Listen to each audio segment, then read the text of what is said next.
سلام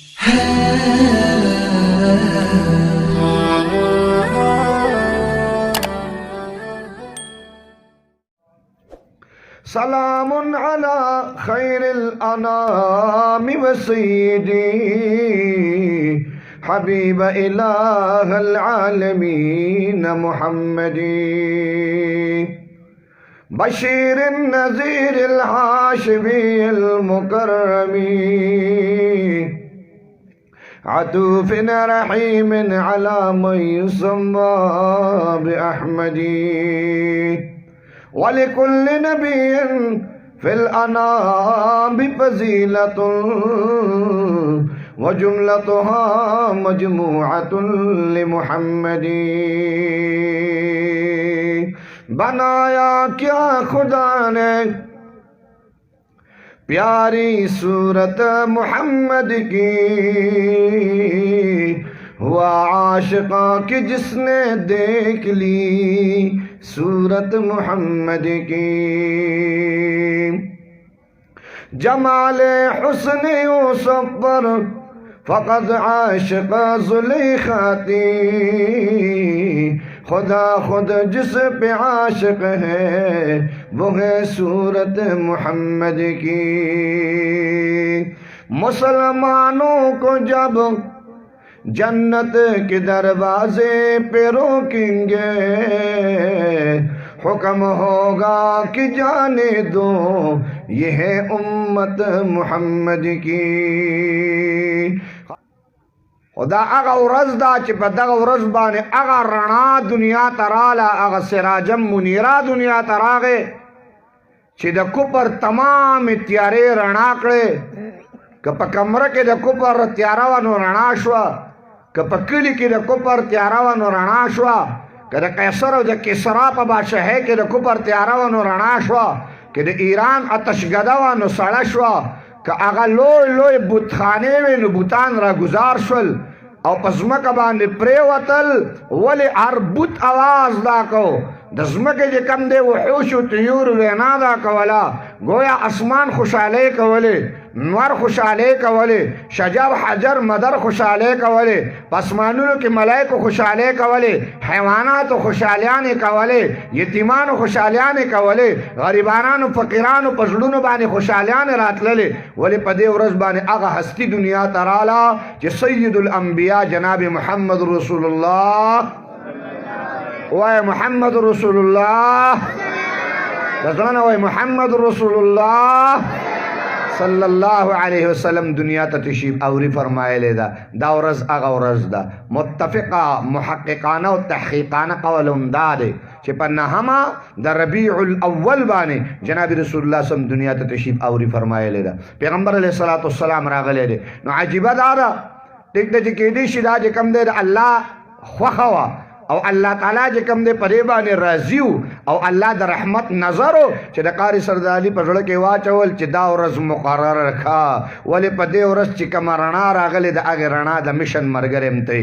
د هغې رڼا د مشن د خورولو والا هم ته د هغې رڼا د مشن چې کوم دی ورکولو والا هم ته نو چې کوم حبیب او کوم محبوب کوم مشن دنیا ته راوړی دی هغه ورځ باندې مقرره کړه چې کوم مشن سید الانبیا دنیا ته راوړی ولې د غار حرا نه چې کوم سبق د ځوانو جهان سردار جناب رسول الله مکې مکرمې ته راوړو د غار حرا چې کوم درس سید الانبیا د مکې مکرمې نه راوړو نو پیغمبر علیه الصلاۃ والسلام چې با غار حرا ته تلو نو ابو جهل به ویل صادق را روان دی ابو جهل به ویل امین را روان دی کفار او عتبه او شیبه به ویل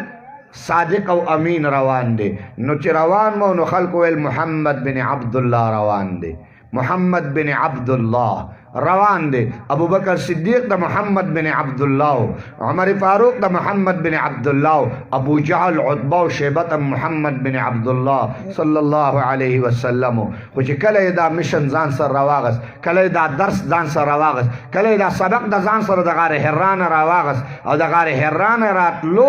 نو نن محمد بن عبدالله نو را روان نن محمد رسول الله را روانو نن پیغمبري میلاو شوی ده نن نبوت میلاو شوی ده نن د د پیغمبر او د نبوت رڼاګانو کې محمد رسول الله صلی الله علیه وسلم خپل کور مبارک تر روان دي. نو پیغمبر علیه الصلاۃ والسلام د غار حرانه د قرآن درس د قرآن سبق د ځان سره راواغستو، ډایرک کور ته راغی، ډایرک کور ته راغی. تاسو به ما ته چې کوم دی لک شان به چې کوم دی نو ما سره خپل ذهن ساتئ، سوچ به ساتئ،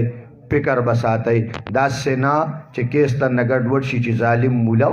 او کافرې مسلې چې کوم دی وکړي، یا د سره نور څه ختم شي چې سی ویل نو پته نه لګي چې سی ویل، هېڅ پته نه لګي چې سی ویل. نو داسې نه زه ته ستړی راغلی زه به انتها ستړی یم. نو ما بېګا کرک کې بیان و 11-12 بجې کرک کې جلسه ختمه شوې، لوی کانفرنس و. د هغې نه بعد چې کوم دی 15 بجې روان شویم مردان کې مې بیان وکړو. د مردان نه استاذ ته راغلم، دلته مې بیان دی. د دې نه بعد به زم د سردریاب سره جاله بیله ورته وي، بیا ماښام نه بعد هلته بیا تسلسل د بیاناتو دی. نو تاسو ووایئ که دا دمه راغلی دمه نه یم، ښه ستړی یم د زړه. خو تاسو چې کوم دی نو د الله د مینې او د محبت سفر دی. الله تعالی دې زمام نه قبول کړي، والله دې ستاسو هم دا راته قبول وګرځي. عرض مې مخکې ته ستاسو ته دا کوم محترمو دوان جام سردار کور ته راغی، محمد رسول الله کور ته راغی. لومبه الفاظ محبوب چې ایران نه وتو اما خدیت الکبرا ته فرمای. خدیت الکبرا رضی اللہ تعالی عنہ ته فرمایل زملونی زملونی دسرونی دسرونی. لومبه الفاظ فرمایل علما باندې صادر واچو، علما پټکا علما باندې صادر واچو. اما خدیت الکبرا رضی اللہ تعالی عنہ زر سید الانبیاء باندې صادر واچو. محبوب علیہ الصلوۃ والسلام ته آرام او تسکین ملاو شو. پس د آرام او د تسکین جناب محمد رسول الله ته فرمای د الله حبیب تاسو ته تکلیف دے. د آرام او د تسکین نه بعد دا د پیغمبر علیہ السلام د کور لومبه درس او لومبه سبق دی. د نبوت لومبه سبق، د نبوت لومبه درس، د نبوت د کور نه لومبه پیغام، د نبوت د کور نه لومبه چې کوم دی ما او تا ته عزت او د عظمت الفاظ دا دي چې خاوند ستړی ستومانه کله کور ته راشي نو خپله ښځه به پې سمدستي ډز نه کوي، سمدستي به پې ډز نه کوي. سمدستي به ورته دا نه وایي چې ته خو ما چې کوم دی ارچن ته لیږلی وې نو په ارچن کې خو توبه مې دي مارکیټونه نشته، یو مارکیټ هم پکې نشته، تش میدان پروت دی. ته خو ما مارکیټونو ته لیږلی وې او ته چې رالې نو تشتورخان ناپسې رالې، تا خو سم رانه وړل. نه نه زنانه بیبي به دا سمدستي ډس په خپل خاوند باندې نه کوي. نه معلومه ده چې د کلونو قرضدار یې ورته په دې لاره کې میلاو شوی چې چپړې مې د پسې شلیدلي دي، ایله راته میلاو شوی د خیره سره، ایله راته میلاو شوی د خیره سره. نو داسې نه چې حقه چې کم دی نو چپړې چې شلیدلي هغه پې اوښتی او ایسته چې پیسې اغستې او ته ورته وایې چې نه څه خو دې را نه وړل، یا چې کم دی نو خدایي خدمتګار پې اغوستی چې د ټول کال زکات یې نه ورکړی، زکات یې نه ورکړی، زکات یې نه ورکړی. نو الله وایي چې نه ورکړی نو په داسې طرف پې د نه بوځمه چې نه به جاړې او نه به خاندې خو خوله به دې چینګې نیولي، هسې به دې خوله چینګې نیولي. نو ولې که خدایي خدمتګار پې اوښتی ویسته یې ترې اغستي، پیسې یې ترې اغستي نو سمدستي ډز به ښځه نه کوي، تپوس به کوي خاونده نه وي سده رانه وړل د څه وجوهاتو به بنا باندې. پیغمبر علیه الصلاۃ والسلام د کور درس دی دا مونږ ته، دا رقم پیغمبر علیه السلام د کور سبق دی مونږ ته. نو پیغمبر علیه الصلاۃ والسلام ته چې آرام میلاو شو، تسکین میلاو شو، نو پیغمبر علیه السلام ته فرمایي د الله حبیب تاسو ته څه تکلیف دی، تاسو ته څه تکلیف دی. دوان جان سردار جناب رسول الله صلی الله علیه وسلم ته فرمایل وا خدیجة الکبری د اسمان د جانب نه جبریل علیہ الصلوۃ والسلام قرآن راوړو. جبریل علیہ الصلوۃ والسلام اسمانی قرآن وحی و نبوت ما تراکو، ما ته نبوت او پیغمبري میلاو شو. نو په خپل ځان باندې اویرېدم د جبریل سره لومبه ملاقاتو، د لوی ملکې سره لومبه ملاقاتو. نو په ځان باندې مې یره راله ځکه مې تا ته وویل ما باندې صادر واچوه. اوس الفاظ پیغمبر علیہ السلام دا ویل. نو خدیت الکبرا رضی اللہ تعالی عنہ جواب واورا، خدیت الکبرا رضی اللہ تعالی عنہ جواب واورا، عجیبه جواب ورکړي. ورته فرمایي اے د الله حبیب الله به تاسو نه ضایع کوي، اے د الله محبوب الله به تاسو نه ضایع کوي. تاسو د یتیمانو امداد کوونکي، تاسو د فقیرانو امداد کوونکي، تاسو د بیمارانو بیمار پرسی کوونکي، تاسو صلہ رحمی پالن کیے رب کائنات بتاسو نزائے کی. عجیب الفاظ ہوئی. دا پیغمبر علیہ السلام محاسن ذکر کی, دا پیغمبر علیہ السلام خکولی اخلاق ذکر کی, مبارک اخلاق ذکر کی. پدے وجبا بی بی چی کم دے دخپل خاون کمزورے نہ بیانی, بی بی برخپل خاون کمزورے نہ بیانی چې د بل کمرې او د بل کوټې او د بل کور ته لاړ شي نو هلته به دا نه وو چې خدای خو تاله خاون درکړی دی زما هغه, خدای خو تاله خاون درکړی او زما هغه. دا وګوره دا کمره څومره ښایسته, دا پیزار څومره ښایسته, دا جامې رنګینې رنګینې جامې څومره ښکلې, او دا تاله چې کوم دی د اسباب یې څومره په کوټه کې برابر کړي دي, نو ستا خاون خو ډېر زیات قیمتي خاون دی. زمونږ خاون پته نه لګي خو جومات ته ځي او راځي, والله که کور ته څه راوړي خو په یو میلو باندې خو اوښتی یم, یو میلو راله خدای را کړی دی هسې یو څنګه دی. نه نه نه نه, د خاون به بده نه بیانې,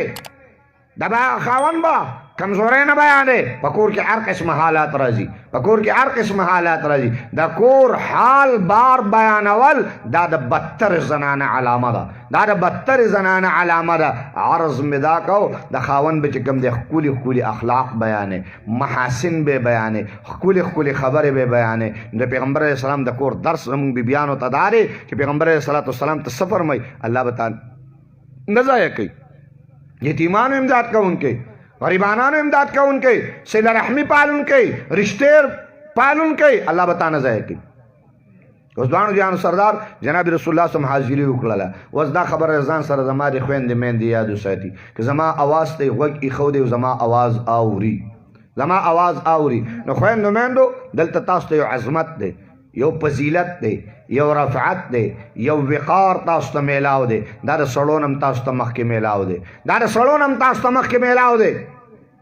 من حیث الفضیلت زنانه دې ځای کې اوچتې راغلي, من حیث الاحکام نښه, احکام د سړو اوچتي. الرجال قوامون علی النساء, سړي چې کوم دی من حیث الاحکام په سړو او زنانو باندې اوچت دي. خو ځینې وخت کې ځینې زنانه فضیلت داسې راشي ته به 100 سړي مې ورته قربان کړي, 100 سړي مې ورته رخپو کې حلال کړي. ځینې زنانه داسې راشي دې ځای کې زنانو ته یو فضیلت میلاو دی, یو عظمت میلاو دی که زما مور زما خور زما آواز اوري. دوانو جان سردار جناب رسول الله صلی الله علیه وسلم لومبه کلمه مبارکه چاته وویلا, لا خو کلمه عمر نه ویلې, لا خو کلمه عثمان نه ویلې, لا خو کلمه علی المرتضی نه ویلې, لا خو کلمه حضرت عباس نه ویلې, لا خو بلال نه ویلې. لومبه محمد رسول الله چې کلمه ویلا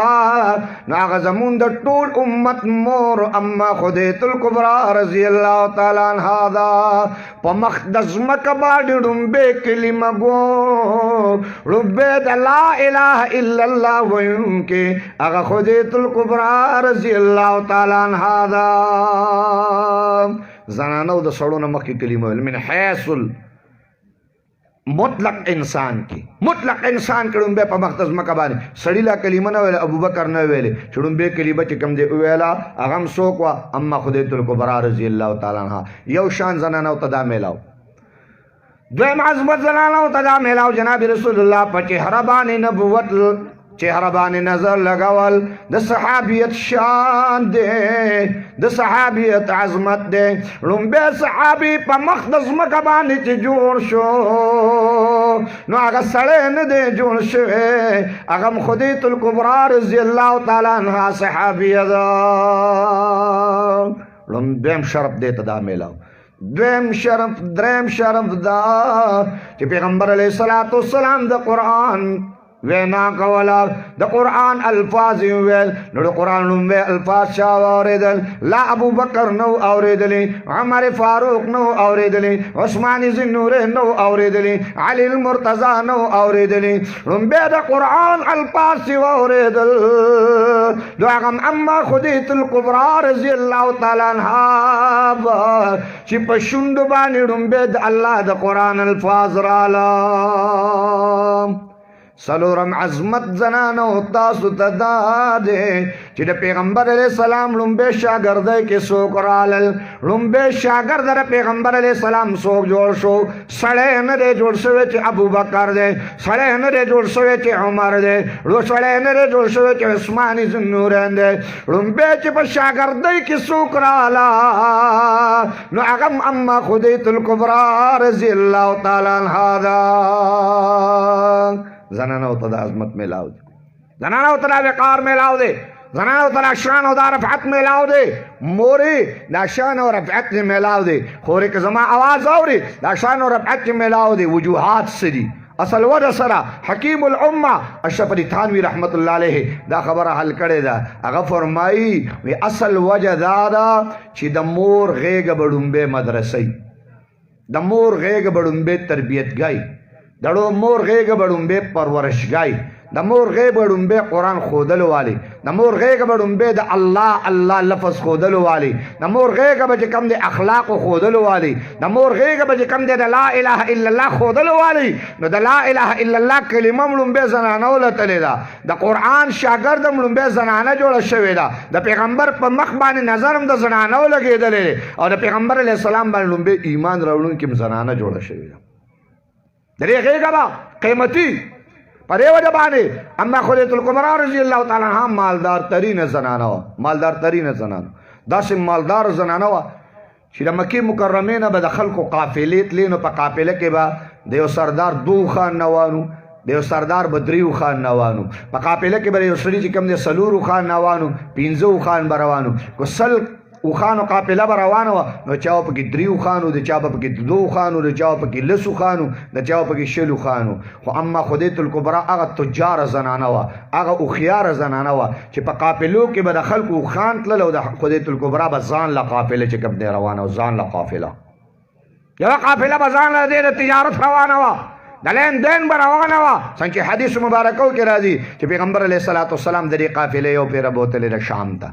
یو پیر قافله تجارت بغرض پیغمبر علیه السلام د دې د نمائندګۍ په طور پیغمبر علیه السلام تللی دی قافلې چې کوم دی بوتلې ده یوه قافله به ځان له تلله دومره خو مالداره زنانه وه دومره خو هوښیاره زنانه وه دومره خو په درآمداتو په برآمداتو باندې پوهه زنانه وه دومره خو د تجارت په معیشت باندې هوښیاره زنانه وه داسې زنانه نه وه داسې مور نه وه چې په خدای یقین که صرف چې کوم دی نو بس د سوټو د غورځولو چلې یاد کړی د جامو د اسري کولو چلې یاد کړی د پیو د لوشلو چلې یاد کړی د کچن د سنبالولو چلې یاد کړی د جامو چې کوم دی د اینځلو چلې یاد کړی د مونږ خویندې میندې خو په دې باندې لور ته کچن چلې یاد کړه چې بیا هلته جګړه نه لور ته چې کوم دی څه شی یاد کا لور ته چې کوم دی د جامو د اینځلو صحیح طریقه یاد کا چې بیا جګړه نه لور ته چې کوم دی د کوټې د سنبالولو چل یاد کا چې بیا جګړه نه نه مورې نه مورې قرآن ورته یاد کا حدیث ورته یاد کا حسن اخلاق ورته ورکا د اخلاقو مجسمه یې جوړه کړه دا چې بل کور ته روانې که د دې غېږ د قرآن نه ډکه نو ډېر څه به دې قوم له ورکي ملت له به ورکي وطن له به ورکي بچو له به ورکي اولاد له به ورکي علاقې له به ورکي معاشرې ته به ډېر څه ورعطا کړي عرض مې ستاسو مخې ته دا کوو اوس اما خدیجة الکبرى رضی الله تعالی عنها څه وکړل خپل مال یې څنګه ولګو خپل دولت یې څنګه ولګو اوس که زمونږ یې نو مونږ خو به په صندوقونو کې به یې جمع کوو د خیره الصندق دا چې کوم دی نو ډېر بهترین ځای دی للمال جمع مالا وعددا ويل لكل همزة لمزة الذي جمع مالا وعددا الله وی مال جمع کوي بیا دې کنه شماري جمع کوي وعدد او دا ګوته ورته لمده کي الله وی ګوته ورته لمده کي او ټرک شمارل کوي او 1 लाख 2 लाख 3 लाख 4 लाख इसका قبر ل 1 लाख चलो قبر को حتى الهاكم التكاثر حتى زرتم المقابر الهاكم التكاثر حتى زرتم المقابر كلا سوف تعلمون ثم كلا سوف تعلمون الله وی الهاكم التكاثر په تکاثر کې لګیدلی یو بلډینګ دو بلډینګونه یو چت دویم چت دریم چت څلورم چت پنځم چت شپږم چت الی القبر بس आवाज شي پلان کې وفات شو سه پرې خودل چې لاړ سه بنگلې پرې خودا جیداد پرې خودو جاگیر پرې خودو لو چې کوم د عمارتونه پرې خودل اخرت له سکړي څه ولېګل اخرت لا کم دولت ولېګو کما پیسے ولېږله لال په خاورې کې پروت دی قسم دی راځئ د بنګلو والا ته وښیم د بنګلو والا چې څوک مولا به یې لیدو نو بدي به شو بدي که مولا به ورته ویل چې پیسې راکړه نو د انګریزۍ دپاره ورسره پیسې وي د سکولونو دپاره ورسره پیسې وي د 1 2 9 2 او د 2 2 4 دپاره ورسره پیسې وي د پیسې وایس دپاره ورسره پیسې وي د فزیکس او د کیمسټرۍ دپاره ورسره پیسې وي خو الله لی نه ورکولې چا لی نه ورکولې الله لی نه ورکولې الله وایي ما لی نه راکې خو ته خو به عمرانه ونه خورې نو ایسته چې کوم دی زمونږ مثال د هغه چې کوم دی د څښاک ګونګټ دی چې جمع کول کو په خپله چې ننوځو نو له پاسه راباندې حق خپل سیس پرېوځي او مړم کي خبره ختمه اما خدیجه کبرا رضی الله تعالی عنها تمام مال راواغست تمام دولت یې راواغست تمام پیسې راواغسته او په محمد رسول الله باندې قربان کړله په سید الانبیا باندې قربان کړله پیسې د پیغمبر علیه السلام نزار کړله جمعواري نه وه جمع کول نه پیغمبر علیہ السلام باندې دولت قربان کو نو پیغمبر علیہ السلام هغه بیبي مبارکه په هر سخت کې وسره ولاړه وه په هر درد کې وسره ولاړه وه په هر تکلیف کې وسره ولاړه وه خصائص کبرا کې علامه سیوطي لیکي یو ورځ پیغمبر علیہ السلام د مکې کوڅو کې روان مکی کوڅو کې आवाज کو قولوا لا اله الا الله تفلحوا قولوا لا اله الا الله لا الہ الا اللہ وہ کامیاب بشی نو دا کفار ورپسې شول پیغمبر علیہ السلام پکانو باندې اشتل شروع کړل د پیغمبر علیہ السلام د وجود نه چې کوم دی وینه راووته زخمی شو او په دې زخمی حالت کې سید الانبیا کور ته تشریف راوړو اما خدیجه کبرا رضی الله تعالی عنها چې د دوانو جهان سردار ولید چې محبوب علیہ السلام زخمی راغې نو دا آغا مور وا چې په هر زخم به بدی پټای لگاولا دا آغا مور وا چې په هر درد به پټای لگاولا سید الانبیاء جناب محمد رسول الله تکه ناستا ځان سره کپڑے چې کم دی تو دی کپڑا چې کم دی سیزی اگر آلی او د پیغمبر علیہ السلام په جسم باندې پورې کئی د پیغمبر علیہ السلام په وجود باندې پورې کئی معلوم د دین قربان جانم د دین قربان کورم د دین قربان پیسم د دین قربان قافلم د دین قربان تجارتم د دین قربان کچرته مونږ د الله نه قربانو دا پیسہ دا اللہ نے قربانو دولت دا اللہ نے قربانو جاگیر دا اللہ نے قربانو کور دا اللہ نے قربانو دا مونږ اللہ نے وردو نو اللہ وی ګوره بیا انتظار کوئی زما فیصله به بیا خطرناک زما فیصله به خطرناک اللہ فرمائی قل ان کان آباؤکم و ابناؤکم و اخوانکم و ازواجکم و عشیرتکم و اموال اقترفتموها و تجارت تخشون کسادها و مساکن تردونها احب الیکم من اللہ و رسوله و جہاد فی سبیله فتربسوا حتی یأتی اللہ بامره اللہ فرمائے قل ان کان آباؤکم کستاسو پلاران و ابناؤکم کستاسو بچی و اخوانکم کستاسو رنا و ازواجکم کستاسو بیبیانی و عشیرتکم کستاسو خپلولی و اموال اقترفتموها چکم مالونم جمع کردی دی او پکم کورونو کستاسو سیدلنی چکم بیبیانو سرستاسو جوندے و مساکنو تردونها اگا کور چی تور سر مین ساتے اگا کور چی تور سر محبت ساتے اللہ فرمائے احب الیکم دا مال دا دولت دا جگیر دا پیسہ دا کور دا وزارت دا حکومت دا نظارت احب الیکم دا تا تگران دے اللہ اکبر دا احب یوجب مانا لري احب لکه ما ته چې یو سړی ګریوان نه نیسي او درته ووایم چې لکه مړه تا ته دا پلار ګران نه دی تا ته دا مور ګرانه نه ده یو سړی د ګریوان نه ونیسي لکه مړه تا ته دا جایداد ګران نه دی تا ته دا پیسه ګران نه ده گویا الله تعالی فرمایي احب دا تا ته غوره دي دا تا ته اوچت دي من الله د الله نه ورسوله د رسول نه وجهاد فی سبیله د الله په لار کې د جهاد نه فتربصوا انتظار کوه بیا الله وی انتظار کوه الله بیا انتظار کوا فتربصوا انتظار کوا حتی یأتی اللہ بامره اللہ تعالی فرمائی زب پیو حکم بانے راتکوما بامره اے بعذاب علیم اللہ فرمائی درناک عذاب بدل درکما پکو کئی بران اخپل ڈوڑے بیا کین دے جامع بران بیا وان غستے پکت بدی زول کما پکت بدی بانے اورنزوما پا بنگلہ کے بدی اورنزوما پا پیسو کے بدی اورنزوما پا دولت کے بدی پرنس بانے مبتلا کم پا پیسو کے بدی پا جون بانے مبتلا کم پا خیر و برکت بمومنا انتظار کا وزما پیسہ لیتا چیزوے مال راکن تو ٹوکا کے چیزوے مال راکن تو خندا کے چیزوے مال راکن تو زما مزاق اڑاوے چیزوے مال راکن تو اللہ پسکے اللہ کو غنی دے ٹوکا کے بیا مزاق اڑاوے بیا خنداگانے کے بیا ٹوکے جکم دے اللہ تعالیٰ پر ذات پورے کے بیا مزاقونے جکم دے اللہ تعالیٰ پر ذات پورے کے مات توجہ کو احب الیکم اللہ عزت تقوری من اللہ دا اللہ قسم میرے پا خودی دانے زاری من کہتے دی دا یاد ساتے دانے زاری من کہتے دی چی اللہ لینے ورکی دا اللہ دین کی نلگی دا اللہ پلار کی نلگی بنگلت نپاتی شیو جنازے روانش پا بنگلہ کے والا اللہ جوندم ورنکی پا بنگلہ کے والا اللہ زندگی ورنکی چیزا مارا ستا سورا دڑیر سورا پارا پیسے وے دڑیر دولتون در سرو دا بنگلو دا پاروے دا دنیا دا پاروے دا دنیا دا حدو دا پاروے دا دنیا دا تعلیمون دا پاروے و تا سر پیسے دا اللہ دا پارنوے اللہ وی زبری و تا پری ندم او بے نخوری او بے نخوری او بے نیدے پا نظر بر رانشی بیا اللہ اکبر خدیر زمان استاس مال دولت دا اللہ پلار کیوں لگئی نو عرض میں دا عرص دا اللہ دی ورکو بے اللہ لا او زبا منچالا وائے کنا زبا چالا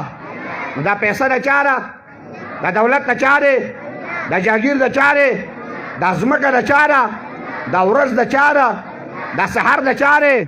دا سبا دا چارے دا ٹول عرص دا چاریا لگا دا ٹول عرص دا چاریا لگا او موت ابوزو چالا نیچه ما سره دا فکر چې زوبه الله لا نو دا مال دولت د الله دی نو چې کم سیز دا الله را کړی الله لی ورکم ما توجه کوئ دا زه په ادیرو کې داسې نه یم لګیا سو ما توجه کوئ بس داسې شوی لکه د ادیره چې شروع شي داسې په ادیرو کې لګیا نه ما توجه تاسو کوئ دا هر څه د الله دی مونږ به الله ته حواله کوو دا څه چې دي د الله را کړي الله ته به حواله کوو نو راځئ چې داسې حواله کوو چې هلته لاړ شو راته ووایي چې تا سره لېږلي ما سره عموما وما تقدموا لانفسکم من خیر تجدوه عند اللہ قرآن کے اللہ تعالیٰ فرمائے تو چی سبق کی راو لے گی نو ما سر بے مومی پا دنیا کے لیے جکم دے بینک بیلنس تے نو دا ختمے دو والے دے پا دنیا کے لیے جاگیر دے دا ختمے دو والے دے پا دنیا کے دولت ختمے دو والے دے پا دنیا کے جکم دے ستارہ عرص ختمے دو والے دی خو اللہ لچے او لے گی نو دا اللہ پدر کے ختمے دو والا وایا دا اللہ پدر کے ختمے دو والا دنیا چې کم دے قرض دار اللي قرض ورکې نو سپلی خو پسې وشلی د خیره سره سپلی به پسې شلی قرض دار ماته یو سړي ټلیفون کو جی یو تعویز راله وکړه مې د څه شي تعویز وی ساختم راله وکړه تعویز راله وکړه موږ مولیانو ته تعویزونو ته خلک ډېر زیات کړی چې ورته وایي چې وظیفه کوه یو استاد وظیفه خو به م کوم خو که تعویز دې راله وکړه نو ښه به وي نو دنه وظیفه نه کېږي نو په مونږ تعویزونه بیا کوي وایي تعویز راله وکړه ساخ هم راله وکړه مې څنګه وایي پلان کې سړی دی په هغه باندې مې قرض دی 1.5 لک روپۍ نه یې راکوي راله نو مې په دې کې ورته تعویز څه نشته په دې کې به ستا څه تعویز وکړم نو وایي چې مهربانه شي نو مې پسې زه در به کې که نه نو وایي چې لاړ شم نو څنګه چلو شي نو مې څنګه چلو شي وایي چې څنګه لاړ شم او هغه د کور نه بار راوځي نو د مخې سره بډې تلاس کي او چاړه یې د کور نه چې کم دی راغستي وی راته وایي چې دا چاړه واله ما چې څه پې وکړم وایي په ځمکه سملي چې حلال مې که زه ما چې په څه دی حلال کړم وی راته وایي چې پیسې را سره شته دی نه نو کم ځای نه در کړم مې حلال مې که چې زړه دې یخ شي زه وایي بس چاړه ولې واپس ورکړم وایي بیا دوا شروع کړم چې خدای دله پیسې ورکړي بیا به دوا کې قرضداري دي چې خدای پیسې ولا ورکړي خدای پیسې زما قرض ادا کړي خدای دولت ولا ورکړي چې زما قرض ادا کړي قسم دې قرضدار دنیا خدا دې او الله لکه ورکو من ذا الذي يقرض الله قرضا حسنا فيضاعف له اضعافا كثيرا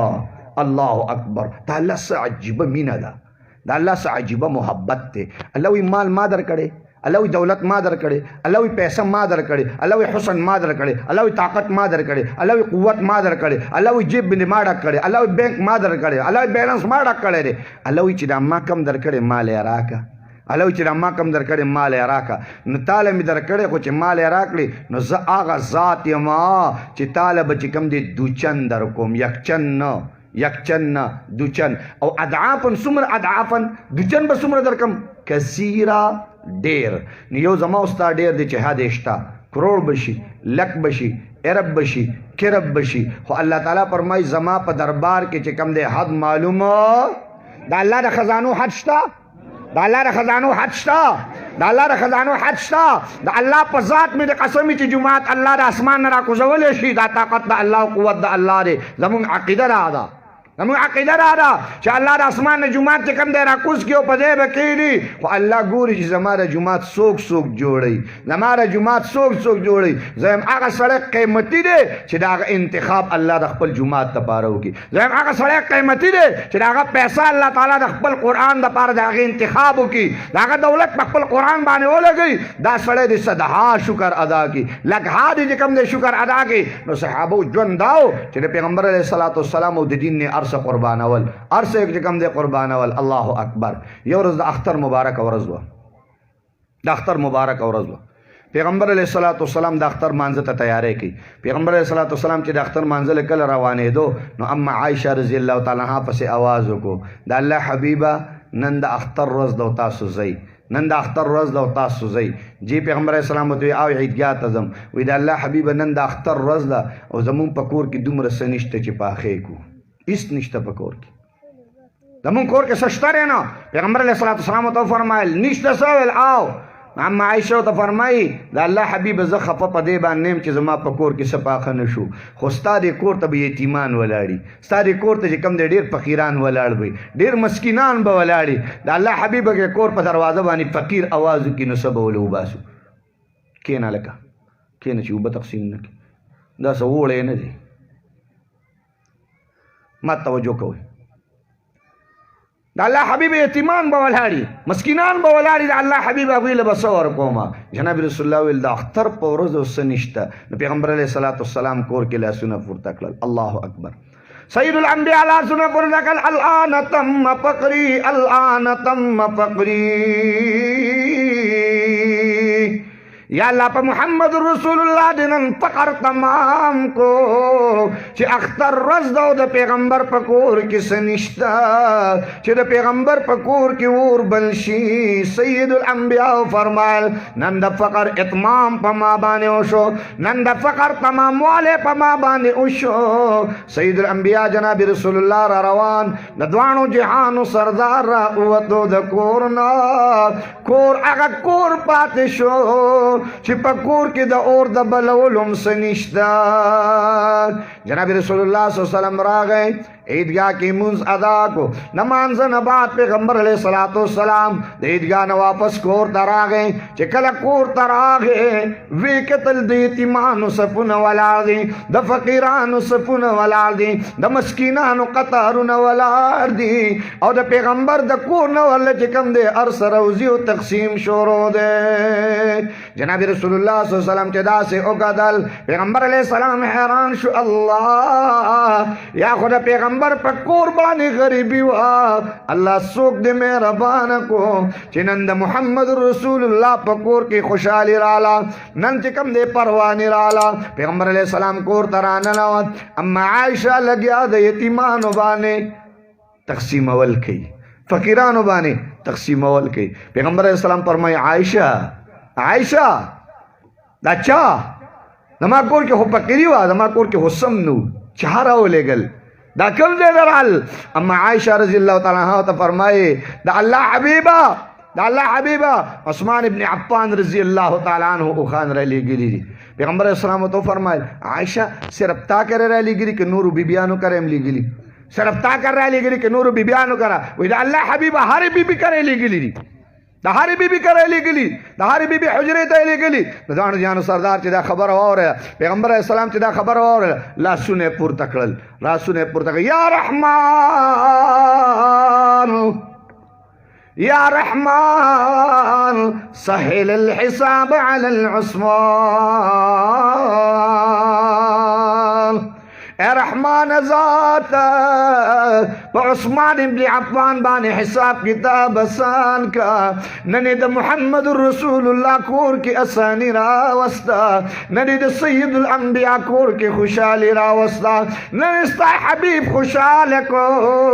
ننی ستا محبوب خوشحال کو اللہ عثمان ابن عفان سر حساب کتاب مکوا جناب رسول اللہ لا سن لاخ تکڑی نو د اسمان د جانب جبریل علیہ الصلوۃ والسلام راغی وی اللہ سلام وی او د سلام نه بعد دا خبر کی زما حبیب ته وایا چې د قیامت په میدان عثمان ابن عفان زما دربار تراشی نو حبیب ته می خوشحالی واو روا عثمان ابن عفان بی حساب بی کتاب جنت داخلو ما یہ حساب بی اگر مالو دا دولتو دا پیسو دا سخاوت کان چالے جمع کو زمارونو سلے جمع کو زمارونو دا چارا پارا جمع کے قسم دے کے زوی دا پاس 1 روپے بیا ہو لگی قسم دے کے زوی دا پاس بیا 2 روپے ہو لگی دا اللہ پزاد قسم کرے پاس بیا جے کم دے اللہ سنم پورتا کی کہ یو سڑے زان دا پارا 2 رکعتا نپل نشی کولے اگر بے بابا لسو کی چې ځان د پاره 2 رکعاته نفل نشي کولی چې د ځان د پاره سړی چې کوم دی یو 10 منټه مخکې جومات نه نشي راتلی ابر بابا لپاره 10 منټه جومات ته راشي ای سپین ګیریا ای مشره ای رورا د ځان د مخکې ولګوئ په دې باندې خوشحالېږي څوک پې خوشحالېږي څوک پې خوشحالېږي او ورکړه وله بیا څوک کوي ورکړه وله بیا څوک کوي مولانا عبدالحق صاحب د اکوړي ډېر لوی عظیمه هستي هله به یو میجر راتلو تنخواہ چی بے واغسا رابغی حضرت تبکی ناستو تنخواہ بے پمینز بانی نیمہ کڑا حضرت نیمہ دا اکوڑی دا مدرسے دا پارا والا حضرت دا نیمہ زماش جو رجو دا مولانا عبدالحق صاحب نور اللہ مرقدہ او فرمائل ویل دا سے اوکا چستا ہو کور دے ستا اولاد دے ستا بچی دی ترازی ما سر دا تنخانی میں سرا کوا مالا اس دیر کور تاوڑا نا آگا دیر اخیارو او تا بے جواب کی ویل حضرت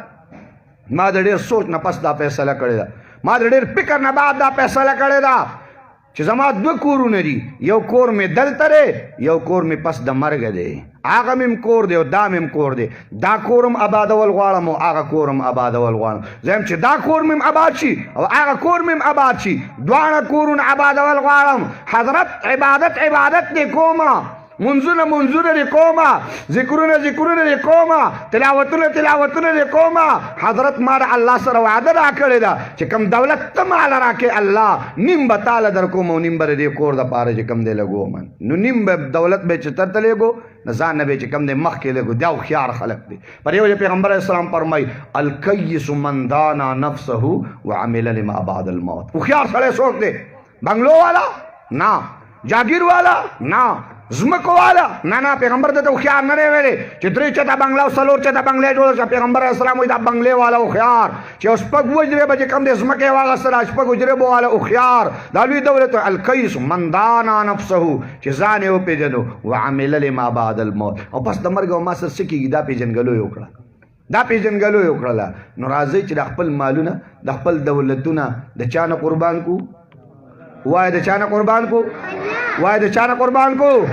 وای دا چانا قربان کو مڑا پا اللہ بانی سکم دے یار دا سکو مون چی کم دے تورشو طالبان سی دلتا غلادا خرا چی مقیم طلبان اشتری چی کم دے کی مقیم طلبائی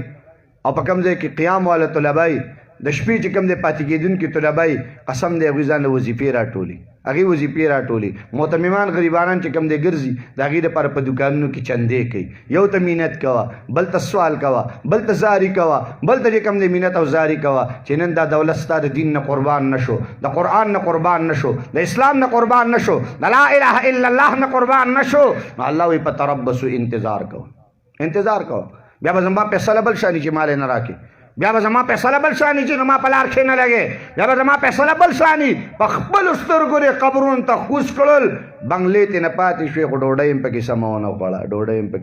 خوړه